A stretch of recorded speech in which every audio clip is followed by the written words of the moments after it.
There's no longer really an opportunity or choice, it's an imperative. To telling the story, how do we make sure that we're taking full advantage of any and all assets that are on the grid and at customer premises.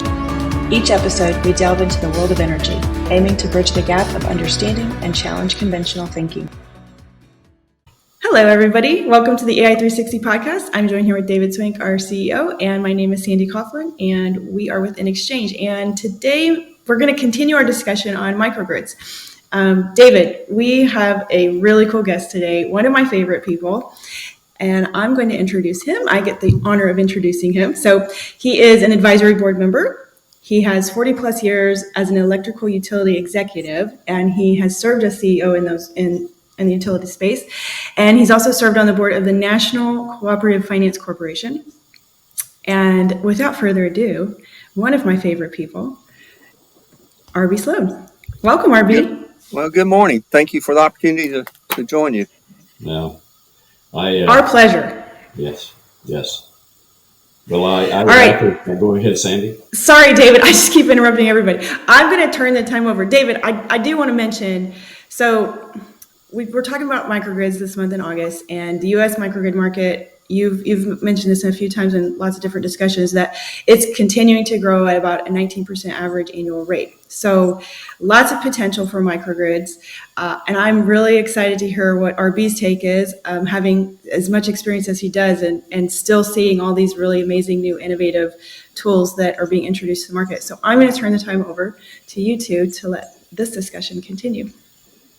Well, Sandi, thank you so much. It's always a pleasure to have guests like RB on the podcast. And, the last couple of weeks have been kind of a whirlwind. RB and I had the opportunity last week to be in Washington, D.C., meeting at the Pentagon, talking about microgrids on military bases. And this week, we, of course, were at NREL, talking with NREL about some really exciting, innovative things that are happening in the market of microgrids and virtual power plants and DERMS. As David mentioned, our team recently had the opportunity to visit NREL in Colorado. NX has established the Emerging Energy Research Association as a partnership with universities, corporate partners, and national labs. The focus is to shape policy, engage energy stakeholders, advance emerging energy solutions, enable tech transfer, and provide new curriculum and internship opportunities. In addition, it establishes named funds for the following areas of research: decarbonization, grid interactive efficient buildings, advanced analytics, integrated distributed energy resources, microgrids, and smart cities. Our team also showed off the mobile microgrid. It really is a pleasure to have RB on here. And, one of the things that I would say before I introduce RB is I'm reminded of a story of a gentleman who bought a radio back years and years ago. It was actually where he brought the radio home. He set it up on top of the refrigerator, and he turned the dial to WSM. I don't know if you're all familiar with WSM radio, but it's one of the most popular radio stations in the world. It's the Grand Ole Opry. And he proceeded to pull the knob off of the radio because he really had felt he had tuned in to everything he ever wanted to hear or expected to hear. And, RB, I can say that after knowing you for a number of years now, I appreciate that you didn't pull the knobs off of the learning about the electric industry and where it's going. You're one of those that I have such respect that you continue to push and engage and use the insights and wisdom you've gained for many years to continue to help this industry evolve. I know we share a lot of passion about co-ops. One of the things I really appreciate about co-ops, and I know we both share this, is they were born out of being pioneers, had a pioneering spirit. And I really believe in this new era of microgrids and DERMS. It's going to take new pioneers. It's going to take that same pioneering spirit we had 75 years ago to really reignite new opportunities, new ways of doing things. And I know that you have that vision as well.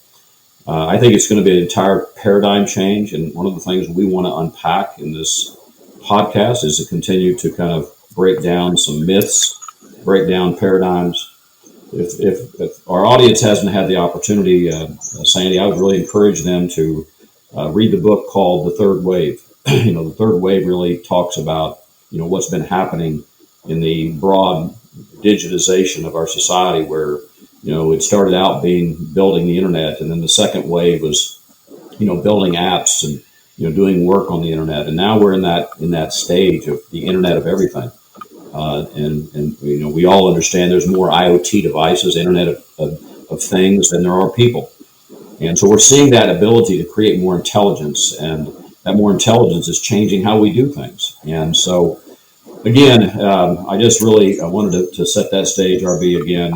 RB, I really do appreciate you. It's a pleasure getting to work with you. As Sandy indicated, you're on our advisory board, actually part of a consulting for our company, and you're a tremendous value to us, but more importantly, you're a tremendous friend to us as well. So great to have you on today. And RB, I'm going to kind of start it by actually asking you kind of a broad question, and that is, as you have really kind of witnessed this industry over the last 40 plus years in your career, I'm sure you would have to agree it's probably one of the most transformational times we've ever seen. And I think that we would really like to hear from you today, and I think our audience would like to hear from you today, just how you see this evolving as a broad energy sector, but also how you see microgrids and virtual power plants and DERMS, these new terms, how you see that playing out, and where we're going as an industry. So again, I'm going to turn it over to you, and thank you for joining us today. Well, first, thank you for the opportunity. And I didn't realize you knew that story about me buying that radio so many years ago. So, just for the audience, these folks are being nice. I'm actually closer to 50 than 40 so, in terms of years in the program. I tell people I are an engineer. That's my background is power engineering. That's what I went to school for, and really kind of grew up in it. And I've had an opportunity to have some pretty neat jobs and involvement in a number of things over the years. And all of it, I would say, David, I've been preparing for where we are today. I wish I was 20 years younger so I could help see it through. And not that I have a whole lot to contribute. I just want to see it happen. And it is a new day. It is a new opportunity. Just a little bit of background to try to give some flavor to what I'm going to try to say. I am a power engineer. I came up through the engineering operations side of things, and back then, you could about get involved in anything you wanted to at the co-op. You just because things were changing. I'm part of the baby boomer generation, and we've seen tremendous change. And I would say engineering's seen a tremendous change. Operations has seen tremendous change. Ohm's law hasn't changed, and that's comforting. But at the same time, everything around it has, and that's what we're seeing today. I recall the day that I'd be working on something, and I'd say to myself, "Wouldn't it be nice if?" And with the technology we're using at NX, the ifs are there. We're doing it. And so I'm just super, super excited. Our visits to DC and Pentagon and some of the customers we're working with, the light's starting to come on.